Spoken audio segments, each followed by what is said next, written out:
கிராமங்களுக்கு செல்லுங்கள், இளைஞர்களை சந்தியுங்கள், சந்தித்து உறுப்பினர்களை சேருங்கள். இது அவசியமானது. அதனால்தான் இப்பொழுது நான் ஒவ்வொரு மாவட்டமாக வந்து மாவட்ட பொதுக்குழுவை நடத்தி ஆங்காங்கே சென்று இதெல்லாம் நோக்கம் நீங்கள் எல்லாம் இன்னும் வேகமாக நீங்கள் பணியாற்ற வேண்டும். வருகின்ற ஆட்சி 2026 தமிழ்நாட்டிலே பாட்டாளி மக்கள் கட்சி அங்கமாக இருக்கின்ற கூட்டணி ஆட்சி தமிழ்நாட்டில் நடக்கும்.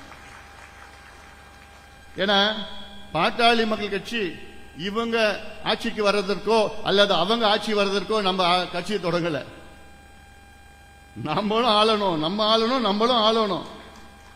நம்ம அங்கே இருந்தால்தான், அங்கமாக இருந்தால்தான் நமக்கு சமூக நீதியை நிலைநாட்ட முடியும். வேற எதுவும் நமக்கு தேவையில்லை. ஒரு உதாரணம், 2004 மத்தியில கூட்டணி ஆட்சி, ஐக்கிய முற்போக்கு அரசு யூபிஏ கவர்மெண்ட்ல கூட்டணி ஆட்சியிலே அங்கமாக இருந்தோம். நானும் அமைச்சராக இருந்தேன், அரங்கவேலு அமைச்சராக இருந்தார். கூட்டணி ஆட்சினால் அப்பொழுது ஆட்சி அமைப்பதற்கு முன்பாக குறைந்தபட்ச செயல் திட்டம், காமன் மினிமம் புரோகிராம் ஒன்று அமைத்தார்கள். அந்த காமன் மினிமம் புரோகிராமில் பாட்டாளி மக்களுடைய கோரிக்கை என்ன? இந்தியாவிலே இதர பிற்படுத்தப்பட்ட வகுப்புக்கு கல்வியிலே 27 விழுக்காடு இடஒதுக்கீடு வழங்க வேண்டும்.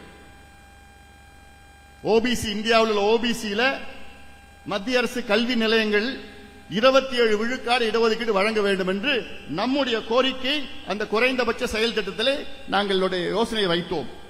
அதை ஏற்றுக்கொண்டார்கள். ஏற்றுக்கொண்டு 2 ஆண்டுகள் ஆகியும் அதை நடைமுறைப்படுத்தவில்லை.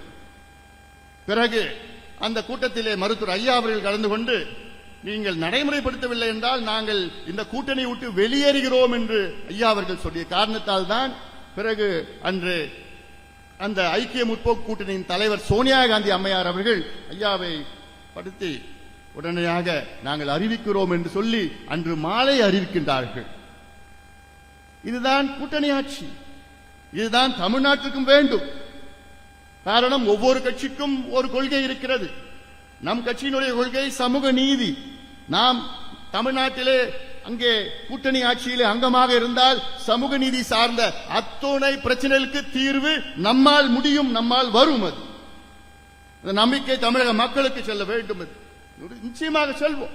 ஏன்னா இன்னைக்கு முதலமைச்சர் ஸ்டாலின் அவர்களுக்கு சமூக நீதினா என்னன்னு தெரியல, சமத்துவம்னா என்னன்னு தெரியல, சனநாயகம் என்னன்னு தெரியல. ஆனா நான் தான் தந்தை பெரியாருடைய பேரன், கொள்ளு பேரன். இப்பெல்லாம் பேசி இன்னும் எவ்வளவு காலமா தமிழக மக்களை ஏமாத்த போறீங்க? நீங்க எவ்வளவு ஏமாத்த போறீங்க? டெல்லியில 5 ஆண்டு காலம் அமைச்சராக இருந்தோம்.